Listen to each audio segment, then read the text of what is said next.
여러분들 우리가 신앙생활 할 때 흔들릴 때를 생각을 해보면 사실 하나님을 믿지 않아서 흔들리는 경우는 별로 없습니다. 하나님의 능력을 우리가 의심한 적은 사실 없고요. 그리고 하나님의 존재를 사실 의심한 적은 많지 않습니다. 이 정도 신앙생활 하다 보면 존재나 능력에 대해서 우리가 그렇게 많이 의심하지 않습니다. 그런데 우리가 흔들리는 순간은 보통 어느 때냐면 하나님이 내가 기대한 방식과 다르게 일하실 때 그때 마음이 오히려 흔들립니다.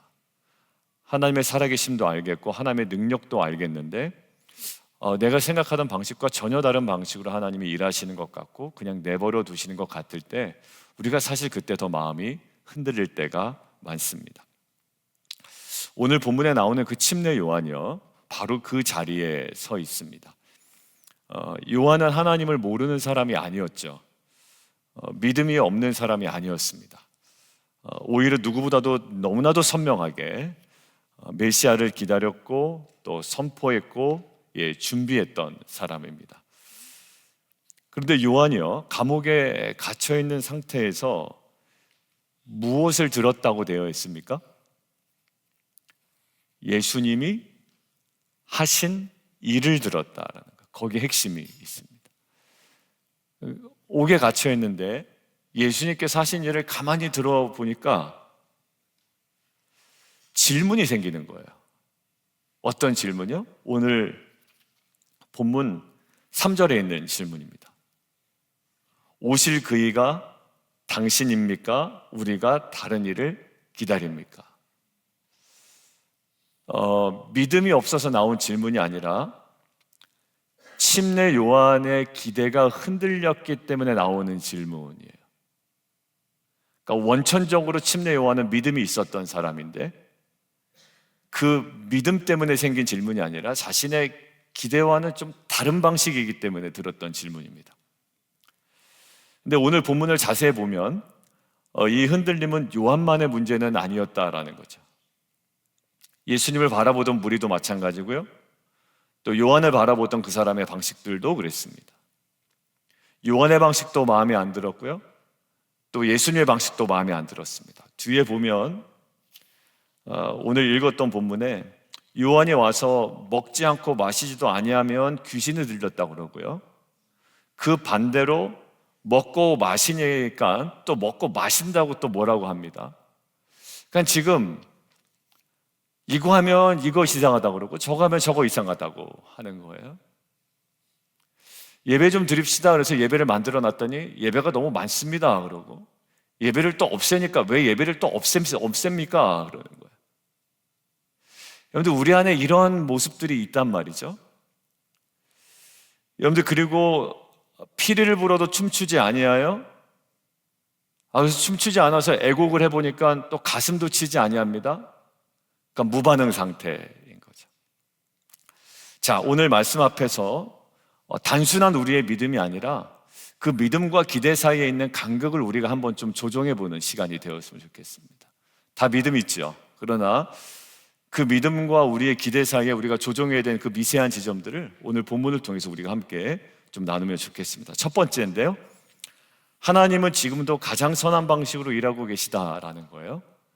하나님은 지금도 가장 선한 방식으로 일하고 계시다. 요약본 번역해 놓은 거 아이들이 있으니까요, 혹시 제 설교가 좀 단어가 한국어가 어려우면 아이들에게 좀 전해주시면 좋겠습니다. 가장 선한 방식으로 일하고 계세요. 자, 한번 본문 볼게요. 오늘 본문에서 침례 요한은요, 굉장히 혼란스러워요. 지금 너무 혼란스러운 겁니다. 왜냐하면 요한은 누구를 기다리던 사람이냐, 메시아를 기다리던 사람이었거든요. 그냥 기다린 게 아니에요. 분명한 그림을 가지고 있었습니다. 우리로 대입해 볼게요. 우리가 이 센터빌 지역으로 오기만을 기대했던 사람들이에요. 근데 왔어요? 근데 그 다음 그림이 좀 이상한 거예요. 이런 느낌입니다. 우리 남편이 우리 자녀가 회복될 거라고 말씀을 주셨어요. 그 회복의 기미가 좀 보여요. 근데 그 다음은 또 전혀 다른 그림이 우리에게 펼쳐지는 겁니다. 그럼 이제 그때 질문이 생기는 거죠. 자, 마태복음 3장에서 요한이 외쳤던 메시지 여러분들 기억나세요? 그걸 보면 요한이 갖고 있었던 메시아에 대한 기대가 있어요. 마태복음 3장에 침례 요한이 어떤 메시지를 선포했나요? 도끼가 어디에 놓여져 있다고요? 나무 뿌리에 놓여져 있대요. 알곡과 쭉정이가 갈라질 거라는 거예요. 불의 심판이 임할 거라는 거예요. 이게 요한이 이해한 메시아였습니다. 자, 그러고 보니까 지금 민족적인 상황 가운데 로마의 압제 가운데 있죠. 또 타락한 종교 지도자들 있죠. 그래서 요한은 이렇게 생각했을 거예요. 지금은 심판의 때다. 메시아가 오면 심판하신다. 그리고 싹 정리하실 거다. 깔끔하게. 이 생각이 있었을 거라고요.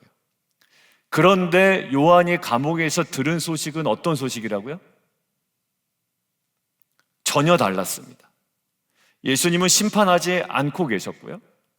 도끼를 들고 계시지 않았고요.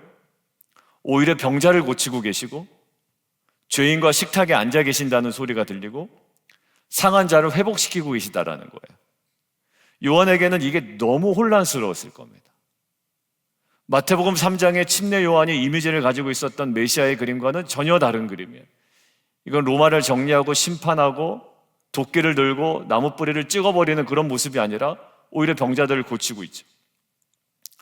이게 맞나? 왜 심판이 오지 않지? 메시아는 결국 그 심판의 메시지로 또 심판의 이미지로 와야 되는데요. 그리고 자신은 왜 자꾸 감옥에 갇혀 있는 상황인 건지도 모를 겁니다. 자, 이 질문은 하나님을 몰라서가 아니라 하나님을 알기 때문에 나오는 질문이에요. 하나님 이래야 되는데, 메시아 이래야 되는데 왜 이런 방식으로 흘러가지 않는가라는 거예요. 그러니까 메시아가 아닐 수도 있겠다라는 생각은 자연스럽게 드는 겁니다. 누구에게? 메시아를 갈망했던 침례 요한에게. 여러분들 우리도 기대하죠? 비즈니스를 이제 이렇게 될 것 같아요? 근데 마지막에 방식이 싹 바뀌어버린대요. 그러면 이게 아닌가라는 생각이 자연스럽게 듭니다. 자, 이거는 침례 요한이 어떤 상황에서 나온 질문이냐면 하나님이 내 기대와 다른 방식으로 일하실 때 혼란 속에서 나온 질문이었다라는 거예요. 하나님의 존재를 부정하는 것은 아니에요. 하나님을 너무나도 믿고 하나님께서 메시아를 보내실 거라는 사실도 확신하는 사람이 자신이 원했던 방식이 아닐 때 나올 수 있는 질문이란 말이죠. 자, 예수님 대답 보십시오. 예수님 이렇게 말씀하십니다. 가서 그대로 전해라 라고 하는 게 몇 절이냐면 5절이에요. 여러분들 5절 한번 같이 읽어보시죠. 자, 이 이야기를 들었을 때의 침례 요한의 생각이 어땠을지 5절 한번 읽어봅니다. 당신이 맞습니까? 라고 할 때 5절 시작. 맹인이 보며 못 걷는 사람이 걸으며 나병 환자가 깨끗함을 받으며 못 듣는 자가 들으며 죽은 자가 살아나며 가난한 자에게 복음이 전파된다 하라. 여러분들 이거 침례 요한 약 올리려고 얘기한 거 아닙니다. 네가 그걸 원해? 끝까지 나는 그 방식으로 일 안 할 거야. 이런 게 아니고요. 이게 어디서 나온 거예요? 이사야서 그대로 말씀하신 거예요.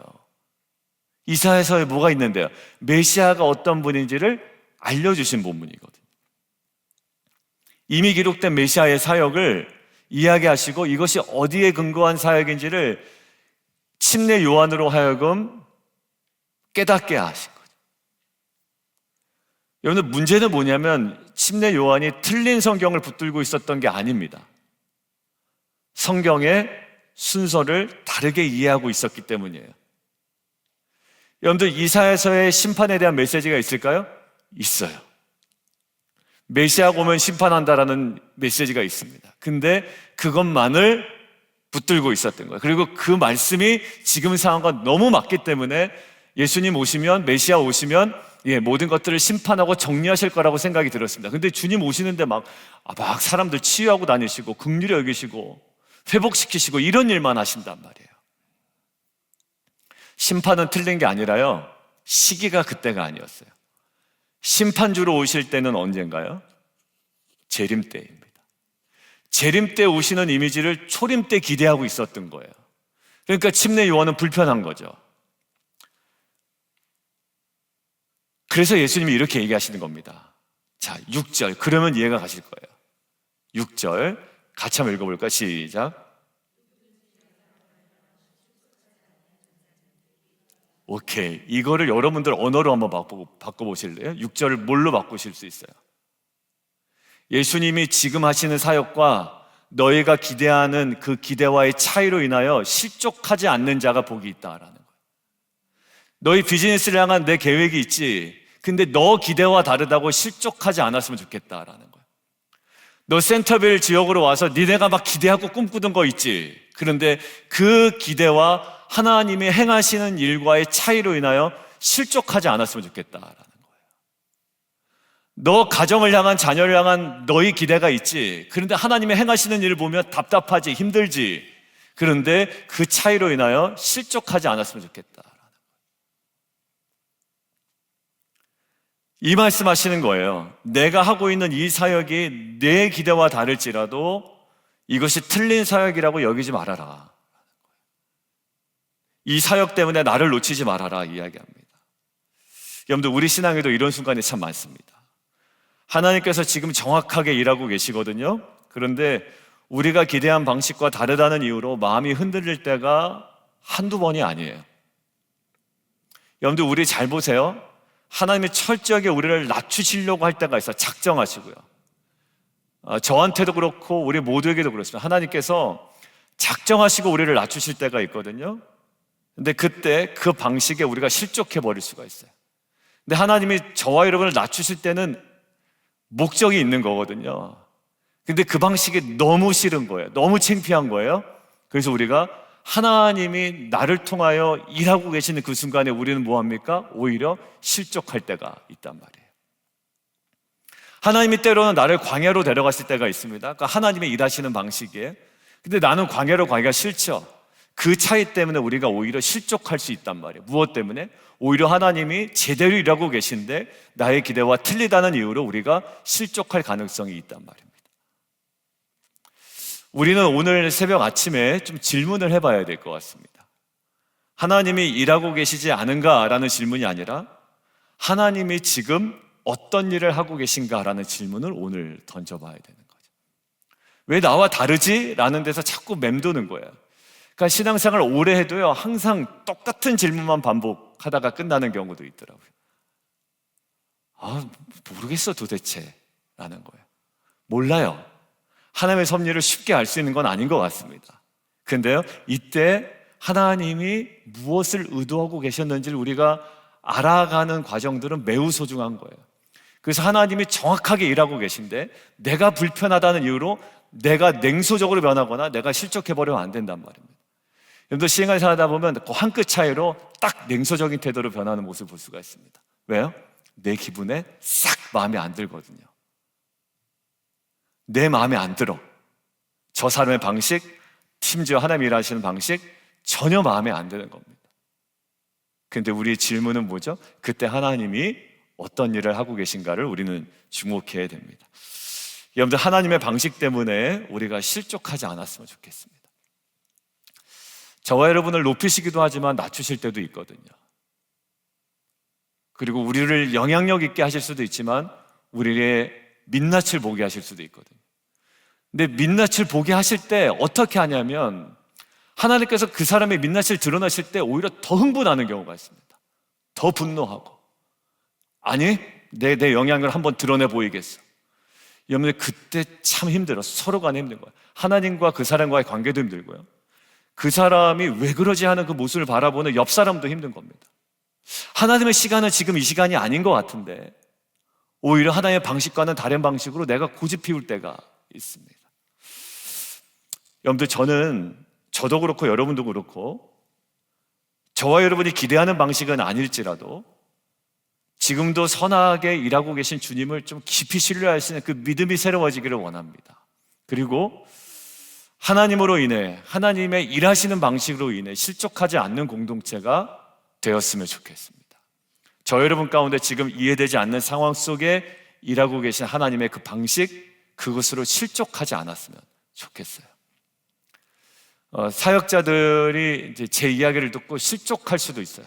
왜냐하면 제가 때로는 조금 강하게 이야기할 때도 있고, 물론 제가 완벽하다는 게 아니고 예를 드는 겁니다. 그것이 정말 필요한 것이라면 수용해야죠. 그리고 만약 이해가 안 된다면 물어봐야 되겠죠. 그리고 그 방식의 차이가 아니라 결국 어떤 일을 향해 가고 있는지를 우리가 알아가야 될 겁니다.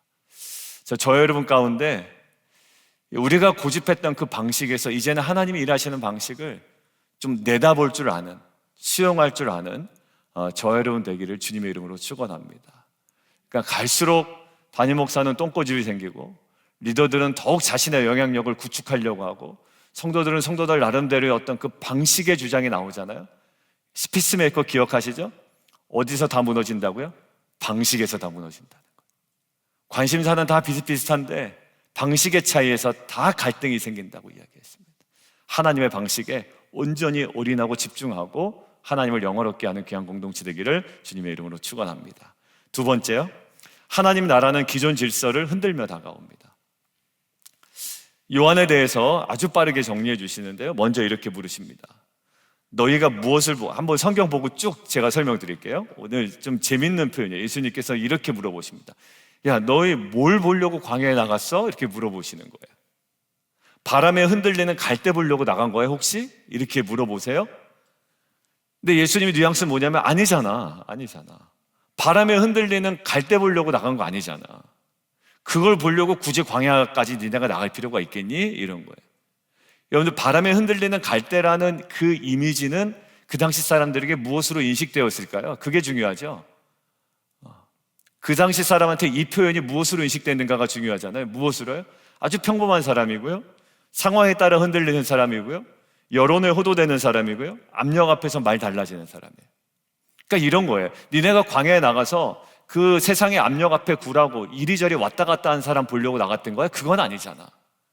이런 거예요. 너희가 리더를 뽑아놨는데 리더가 그냥 상황이 이렇다고 이 말하고 상황이 저렇다고 저 말하고 그런 리더 뽑으려고 니네가 그렇게 심사숙고하고 기도한 건 아니잖아. 약간 이런 느낌이에요. 그건 어디나도 널려있는 사람들이야 라는 거예요. 아니지? 아예 당연하죠. 이런 거예요. 야, 그러면 너희가 부드러운 옷 입은 사람을 보려고 광야에 나간 거니? 아니잖아 라고 얘기한 거예요. 그리고 아니었어요. 이 사람들이. 그 사람들이 이미 어디 있다고요? 이미 왕궁에 있대. 부드러운 옷을 입은 사람 보려고 나갔으면 니네가 굳이 광야로 나가지 않았겠지. 그건 왕궁에 있어. 권력 안에서 안전하게 편안한 사람들 왕궁에 있어. 너희가 그 사람 보려고 광야에 나간 건 아니잖아. 그럼 이제 마지막 질문이에요. 이제 이 질문하려고 한 겁니다. 그럼 너희가 무엇을 보려고 나간 거야? 라고 물어본 거죠.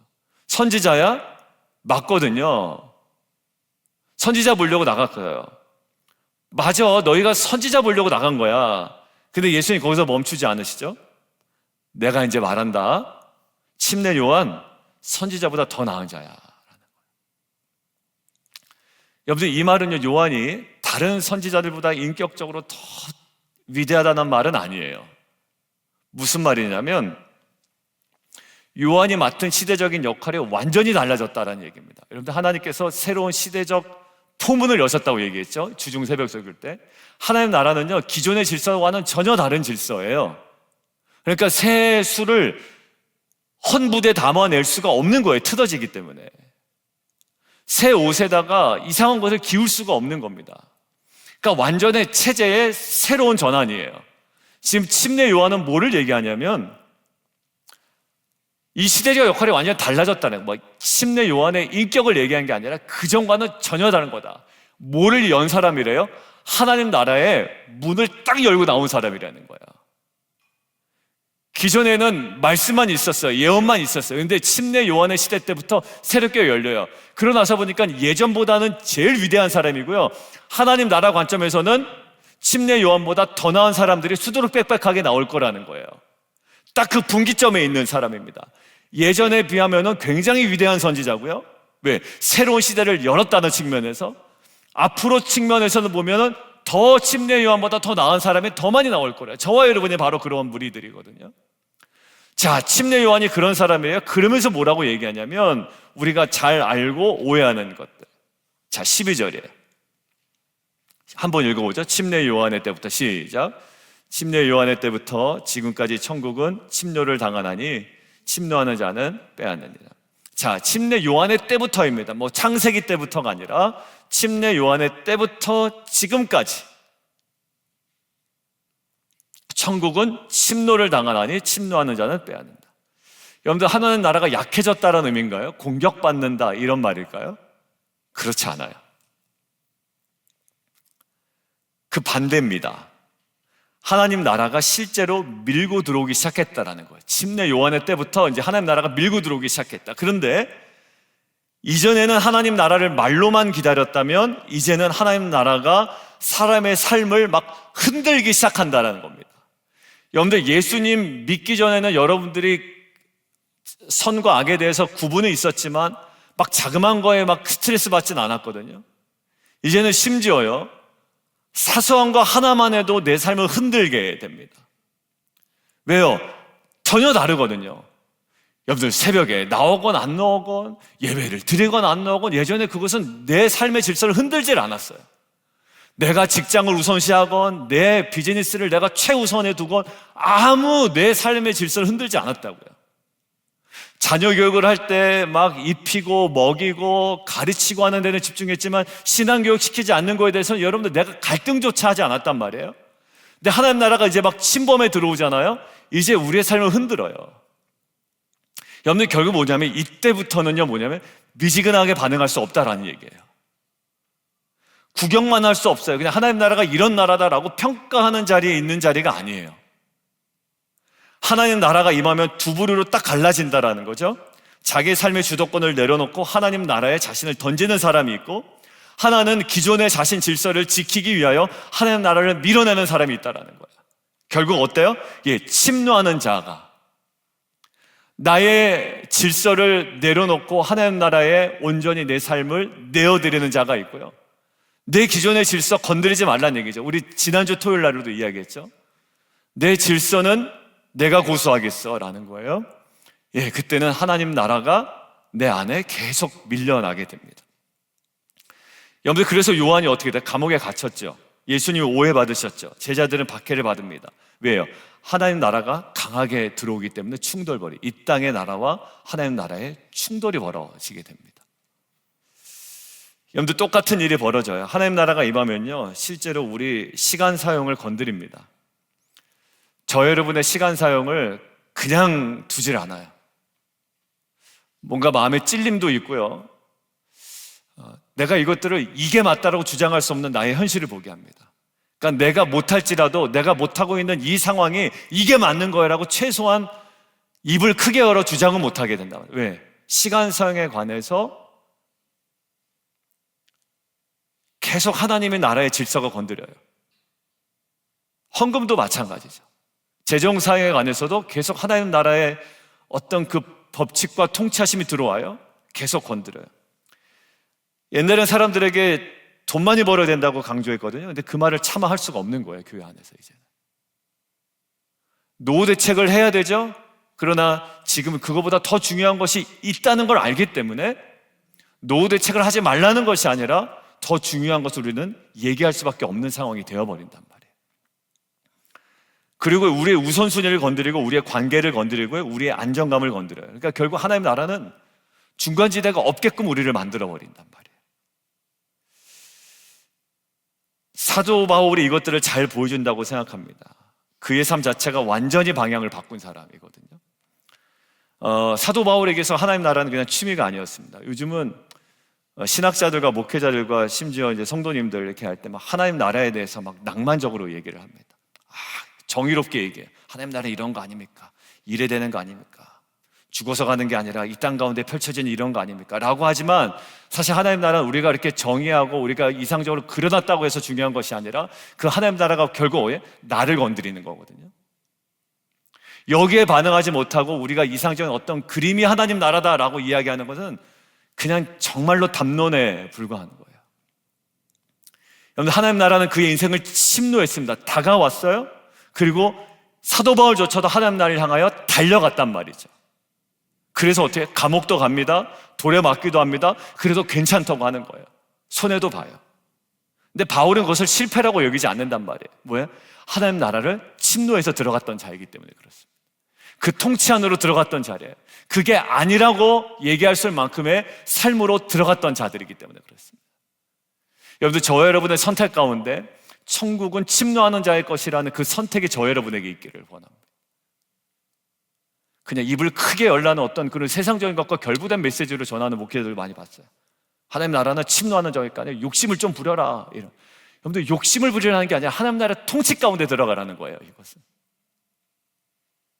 참, 이거 예전에 들을 때마다 힘들어 하시는 분이 많았거든요. 이 물질주의가 딱 결합된 하나님 나라는 침노한, 하나님 나라라고 그랬지 누가 무슨 세상의 성공이라고 얘기한 적 없는데 이걸 막 침노하는 자일 거다. 그러니까 결국 막 입을 크게 벌고 넓게 벌리고, 그게 말이 틀렸다는 게 아니라 여기에 문맥과는 전혀 다른 해석이라는 거죠. 여러분들, 우리는 하나님 나라를 설명하는 자로 남아있으면 안 됩니다. 하나님 나라에 쑥 들어가는 거야. 왜? 그분의 통치 가운데, 그분의 질서 가운데. 맞습니다, 주님. 우선순위는 이겁니다. 예, 그래서 제가 이렇게 결단합니다 라는 거예요. 그래서 하나님 나라는 미루는 나라도 아니고요, 미지근한 나라도 아니에요. 이미 우리 삶에 밀고 들어오고 있는 나라입니다. 그래서 우리가 이렇게 기도했으면 좋겠어요. 하나님 나라가 이 센터빌 지역에 임할 때 우리가 어디 안에 먼저 들어가야 돼? 하나님 나라에 우리가 먼저 들어가야 돼. 하나님의 통치 안에 들어가야 하나님 나라를 밀고 들어갈 수가 있습니다. 그리고 그들에게 천국은 침노하는 자의 것입니다 라고 이야기할 수가 있는 거예요. 안심하십시오, 그분의 통치하심 속에 우리가 들어가십시다 라고 이야기할 수가 있는 거예요.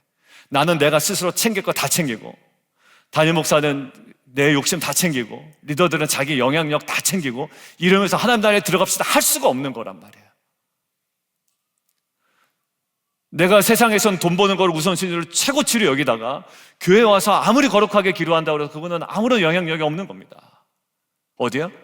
침노에 들어가야 되는 거예요. 하나님 나라를 향하여 그 통치함으로 들어가야 되는 거예요.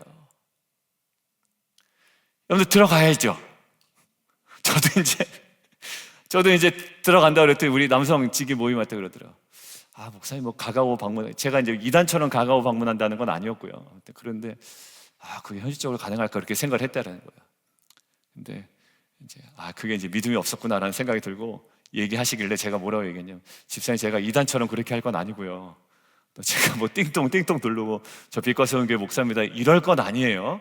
이럴 건 아니고, 그거는 진짜 한 번이라도 컨택이 된 사람들은 제가 이렇게 방문하지만, 여러분들, 그렇게 해서 여러분들 쉽게 마음이 열리지가 않잖아요. 아이들을 많이 낼 거고, 제가 목요일날도 얘기한 것처럼 그 맞춤전도 집회 온누리교회에서 배운 게 이때 써먹을 수 있겠다라는 지금 기도만 하고 있습니다. 40대 남성들을 위한 집회, 그러면 소수 이렇게 올 거 아니에요? 그분들 케어. 그 대규모 집회는요, 누가 누군지도 몰라요. IT에 근무하시는 분들 초청 집회하는 거예요. 힘들잖아 지금 IT가. 그러니까 IT에서 일하시는 분들 모아서 그분들의 관심사와 복음을 정확하게 연결시키는 따뜻한 모임이죠. 초대하는 거. 야, 우리 교회, 야, IT 관련한 사람들 좀 뭐 밥 준다는데, 뭐 섬겨준다는데, 뭐 밥 때문에 오는 건 아니지만 아무튼 아이들을 좀 많이 낼 겁니다. 이 지역 근방에 있는 분들이요. 여러분들, 결국 하나님 나라 앞에 미지근한 공동체가 안 되면 좋겠습니다. 저희가 천국은 침노하는 자의 것이다 라고 할 때 그 메시지는 뭐냐면, 하나님의 통치 속으로 내가 먼저 쑥 들어가는 거예요. 우선순위 자꾸 날 건드리죠. 그때 그냥 그 우선순위 앞으로 나아가는 것이고요, 하나님의 질서 앞으로 재편하시는 그 하나님의 구조 속으로 저희가 나아가는 저 여러분 되기를 주님의 이름으로 축원합니다. 세 번째요, 하나님 나라의 역사 앞에서 반드시 반응해야 된다는 메시지가 있더라고요. 하나님 나라 역사 앞에서 반드시 반응해야 됩니다. 여러분들, 예수님은 마지막으로 이 세대를 이렇게 평가합니다. 아까 서론에서 잠깐 언급했는데, 자, 16절 보세요. 이 세대를 무엇으로 비유할까 하죠. 이 세대를 무엇으로 비유할까라고 하다가 보세요. 비유하건대, 이렇게 비유해야 되겠다라고 하는데, 어떤 구절이 16절에 걸쳐 있습니까? 아이들이 장터에 앉아 제 동물을 불러 이르되. 그 장면으로 하는 거예요. 그러니까 예수님이 직접 얘기하신 게 아니라요, 예수님이 이 비유를 이렇게, 야, 꼬마 아이들이 장터에 앉아서 자기 친구들을 막 불러서 이렇게 얘기하더라는 거예요. 그 장면과 지금 이 세대가 똑같다라는 거죠. 그 아기들이 이렇게 얘기한대요. 우리가 피리 불었는데 너희가 춤추지 않네? 라고 물어본다. 그리고 우리가 슬피 울어도 너희가 가슴을 치지 않았다라는 거예요. 이게 도대체 무슨 말일까요? 여러분들, 요한이 왔을 때 사람들이 뭐라고 그러는지 알아요? 너무 엄격하다, 너무 세다, 너무 거칠다, 너무 극단적이다, 이런 거예요. 그래서 요한의 메시지를 어떻게 해요? 받지 않았어요. 자, 예수님이 오셨습니다. 사람들은 또 이렇게 얘기해요. 너무 자유롭다, 죄인과 너무 잘 어울린다, 절제가 없다. 그래서 또 예수님의 메시지를 받지 않아요. 요한의 방식도 마음에 안 들고 예수님의 방식도 마음에 안 든대요. 여러분들, 문제는 메시지가 아니었어요. 문제는 그분들의 사역의 문제가 아니었어요. 문제는 뭐냐면 어떤 방식으로 오셔도 받지 않으려는 마음입니다. 여러분들, 진짜 이제 목사님들이 집회 가면 저희 교회 오시면 뭐 2분밖에 안 오셨지만 한 3분 오셨군요. 저희 교회 성도님들, 목사님, 형님 뭐 이러면서 빛과 소금 교회 말씀 전할 때 너무 좋대라는 거예요. 물론 새로운 강사가 오면 성도들의 이렇게 딱 깨어남이 있긴 합니다. 근데 그런 거 있죠. 항상 제가 쓸 때보다 새로운 강사가 오면 여러분들이 약간 기대하는 마음이 더 있잖아요. 또 새로움에 대한 어떤 그 기대. 그런 것도 있지만 빛과 소금 교회는 그냥 딱 뭔가 은혜를 받겠다라는 마음이 느껴진다라는 거예요. 제가 말씀 전할 때 되게 편합니다. 형님이 이렇게 얘기를 하더라고요. 여러분들, 근데요, 어떤 얘기해도 내가 은혜 받지 않겠다라는 마음으로 딱 앉아 계시잖아요. 그럼 그게 느껴지는 순간 정말 힘들 때가 있습니다. 여러분들 보세요. 어떤 방식, 이거는 또 너무 엄하다요, 너무 거칠대요. 이분은 또 너무 자유롭다라는 거예요. 절제가 없다라는 거예요. 그래서 다 받을 수가 없다라는 겁니다. 결국 뭐냐면 앞부분과 똑같아요. 자신의 기대와 맞지 않는 방식은 계속 미뤄두는 거예요. 하나님께서 말씀을 좀 되게 예리하게 가져오실 때가 있거든요. 근데 그건 또 너무 예리해서 싫은 거예요.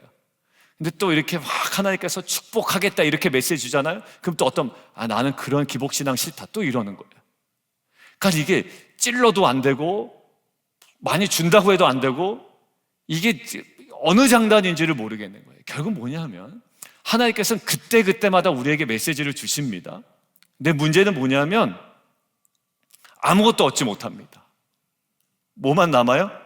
내 생각만 남아요. 진짜 그래. 신앙생활 오래 한 사람들 특징 보면 하나님과 인격적인 만남이 없으면 뭐만 남아요? 내 주관만 남고 내 신앙만 남고 내 고집만 남아요. 그게 무슨 고집이라고 그래요? 똥고집이라고 해요. 여러분들, 결국 요한도 놓치고 예수님도 놓칩니다. 결국 마지막에 뭐라고 얘기하냐면 19절 마지막 함께 읽었던 부분이요. 지혜는 그 행한 일로 인하여 옳다함을 얻느니라. 이건 그냥 시간이 해결한다라는 것이 아니라요, 하나님이 일하시는 일은 중간 과정에서 종종 오해를 받을 수 있어요. 하나님이 일하시는 일은 근데 끝까지 가면 반드시 열매가 남는데요. 그 열매가 하나님 방식의 정당성을 드러낸다는 뜻이. 예수님의 요한의 회개 촉구는 굉장히 불편했죠. 그런데 돌이키는 자가 생겼어요. 예수님의 긍휼 사역은요, 너무 이상해 보여요. 그런데 잃은 자가 막 돌아와요. 사람들은 자꾸 방식으로 판단하는데 하나님은 열매로 증명하십니다. 여러분들, 우리 교회도 방식에 관해서 여러 가지 방식의 또 차이로 인하여 힘들어하는 분들 분명히 계셨었어요, 예전에. 그것 때문에 나가신 분들도 있습니다. 저한테 딱 대놓고 얘기하신 분들도 있었어요. 왜 애들 큐티 시킵니까? 강압적으로. 그리고 대놓고 큐티하지 말라고 막 그 사람들 꼬시고 이런 분들이 있었다니까요. 여러분들, 방식의 차이가 있어요. 그런데 그것 때문에 우리 공동체에 열매가 없으면 계속 말라갔을 거예요. 근데 아이들 삶에 열매가 맺혀갔단 말이에요. 변화가 일어났단 말이에요. 아직까지도 갈 길이 멀지만. 여러분들, 결국 저희가 신앙생활 오래 하셨던 분이 우리 교회에 왔을 때 항상 조심하는 게 뭐냐면 어떤 방식일까라는 걸 제가 유의 관찰합니다. 왜냐하면 그 방식의 차이에서 실망하지 않도록. 하나님이 일하시는 방식 때문에 실족하지 않도록, 우리 교회를 통해서 하나님께서 구체적으로 일하시는 이 방식에 좀 이해할 수 있도록 시간을 두고 마음이 열릴 수 있도록 제가 천천히 기다립니다. 여러분들, 사람은 그렇게 갈 수밖에 없어요. 자신이 마음에 드는 방식만을 받으려 하고, 하나님은 결국에 구원을 이루는 방식으로 끌고 갈 거예요, 우리를. 센터빌려 지역 갈 때 내가 원하는 방식으로 가지 못해요. 하나님께서 결국 그들을 구원하는 방식으로 나를 이끌고 갈 거거든요. 결국 어떻게 돼? 제가 결단을 해야 되는 것이죠. 여러분들, 처음에 이해는 안 되지만 결국 열매가 남아서 하나님의 지혜가 옳았다는 게 드러나게 될 겁니다. 여러분들, 신앙의 위험은 아무것도 받아들이지 않는 데 있다고 저는 묵상이 되었어요. 틀린 걸 믿는 게 아니라요, 내 방식을 주장하다가 아무것도 못 받아들이는 게 신앙의 가장 큰 위험입니다. 춤춰야 될 때 춤추지도 않고 울어야 될 때 울지도 못하고, 이거는 너무 거칠다고 싫고 이거는 너무 절제 없다고 싫고, 그래서 결국은 뭐냐? 아무것도 못 받아들여요. 결국 남는 건 뭐 하나 있냐면 자기 기준 하나 남습니다. 자기 기준이에요. 그러니까 결국 자기 기준 남은 사람들끼리 자기 기준으로 싸우는 게 교회 아니면 큰일 나게 되는 거죠. 오늘 하나님 마찬가지입니다. 하나님께서 우리를 낮추시는 방식으로 오시면 불편하다고 밀어내지 마시고요, 우리를 기다리게 하시는 방식으로 다가오시면, 또 광야로 데려가시는 방식으로 말씀하시면 틀렸다라고 얘기하지 마시고 답답하다고 얘기하지 마시고, 그 방식에, 그 하나님 나라의 통치에 우리가 과감하게 머물러 있으면 좋겠습니다. 요한의 방식이든 예수님의 방식이든 지금 하나님이 일하시는 방식 앞에 반응하고 있는지 우리가 다시 한번 돌아보고, 아무것도 취하지 못하는 우리의 고집이 아니라 하나님의 통치하심 속에 순전히 그 방식의 온전함을 믿고 순종함을 따라가는 저 여러분 되기를 주님의 이름으로 축원드립니다. 우리 함께 좀 기도하겠습니다.